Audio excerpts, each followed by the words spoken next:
For the longest time, the idea of a conscious machine was pure science fiction. But that conversation, it's not just for books and movies anymore. It's happening right now, in the world's top AI labs, and it's being treated as a very serious, very real challenge. And it all kind of boils down to this one simple but honestly mind-bending question. Could an AI actually feel pain? And the answer to that, well, it has massive implications, and it's forcing researchers to face some of the deepest ethical questions we've ever had to ask. Because, look, according to a whole bunch of experts, this is no longer some philosophical game we can put off for the future. This is a problem that we have to solve, and we have to do it soon. So what's the big rush? It's the absolutely breakneck speed of AI development. Things are moving so fast that some of the key features of what neuroscientists would call consciousness, well, they now seem like they could be built into AI systems using the tech we already have today. Okay, so you might be wondering, why are scientists even going down this road? Well, there are pretty much three main reasons. First, something building conscious-like features could actually make AI smarter and safer. Then there are those who are just driven by pure curiosity, to finally crack the code of what consciousness even is. But maybe the biggest motivator, the really crucial one, is a deep ethical concern. To understand this stuff well enough to avoid accidentally creating an AI that can suffer. And this is where the conversation really moves beyond the lab and affects all of us, because the ethical and social stakes here are just enormous. To really get why, we need to wrap our heads around a key term, a moral patient.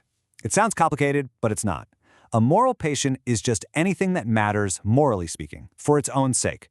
Think about people, or most animals.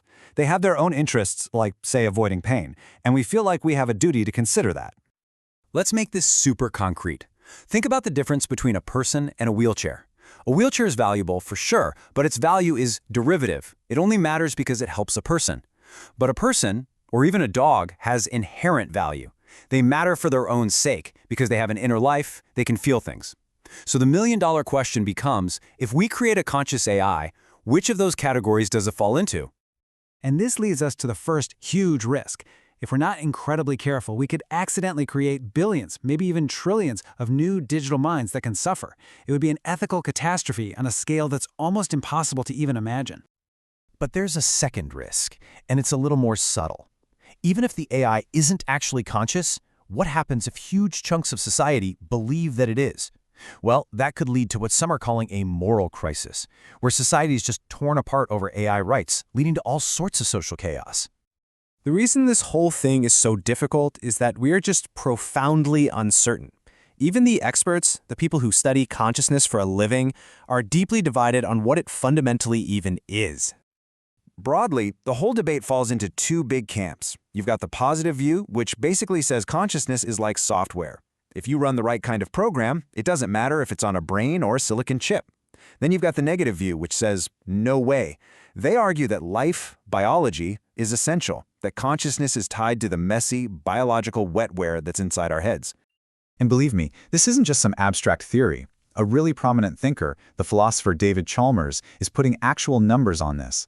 He suggests there's a 25% chance, or maybe even more, that we'll have conscious AI within just a decade. I mean, coming from a leading expert, that's a startlingly high number. And this brings us right to the core of the issue. We really can't afford to just wait around for certainty. In fact, this deep disagreement is precisely why we need a framework for responsible research now, before we stumble across a line we didn't even know was there. The good news is, researchers are already proposing a solution. It's a kind of blueprint for how to navigate this completely uncharted territory in a responsible way. And it comes down to 5 core principles that really just scream caution. The whole idea is to prioritize preventing suffering, to move slowly with tons of safety checks, to share knowledge carefully, and to communicate with humility and honesty about just how much we don't know.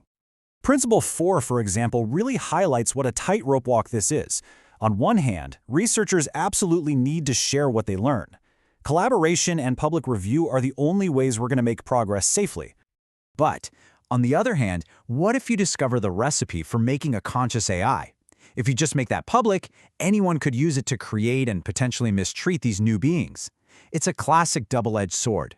The same knowledge that can protect us could also be used to cause tremendous harm. Principle 5 is also super important for all of us. It calls on everyone to just avoid the hype.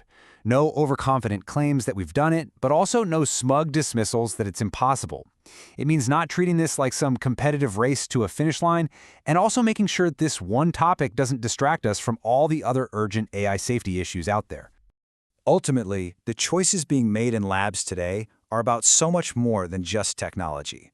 They're really about the kind of world we want to build. These principles aren't just for a handful of scientists in a lab.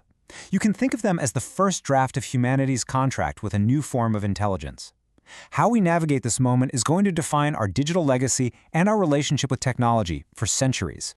Which leaves us with the ultimate question, the one that's going to shape everything that comes next. If we actually succeed in creating new minds, what, if anything, do we owe them?